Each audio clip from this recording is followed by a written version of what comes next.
joined Michelle Ricks this morning to take us through the runners for Hollywoodbets Kenilworth on Saturday. First of them is Sorcerer Supreme in race 1, a juvenile and half-sister to Cholima. How will she go? You know, Vicky, Richard galloped this filly a few weeks ago, and he obviously gave her a good enough feel that he wanted to ride her. To her benefit, she's a very mature filly mentally, and she'll be a big runner. You know, it's always difficult with these baby races. You can never really, judge anything on paper other than their breeding. But I'd like to see her running in the first 3. She's a smart little filly, and let's hope we can start the day on a good note. In race 4, you've got Quaa Kazi with Richard aboard. 3 runs right up there. How's her work been going into the race?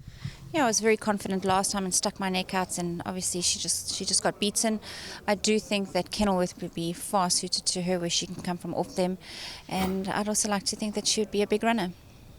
Then race 7, the World Sports Betting Cape Fillies Guineas. Wonderful with the 2 runners. You've got Calamoretta, thankfully well drawn, and had 2 good prep runs, I thought.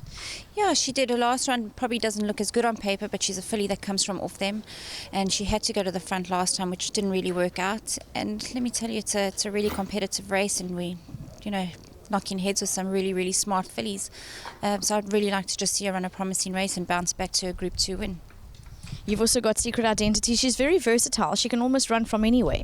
She is a very versatile filly. She shows a lot at work, and but she's the type of filly that can be a bit temperamental, and everything has to go her way in the race. If not, she fluffs her lines. But as I say, I've always thought a lot of this filly, and I just hope that on the day and in the race things go her way, and she could feature. But as I said, it's a very competitive race with some really smart fillies. And then a bit later on the card, you've got Elusive Winter, who impressed on debut. Can he run that type of race again? Yeah, he really impressed, and he got into a bit of trouble into the straight, and to come off a long break like that and come in promising run, he probably still needs this run.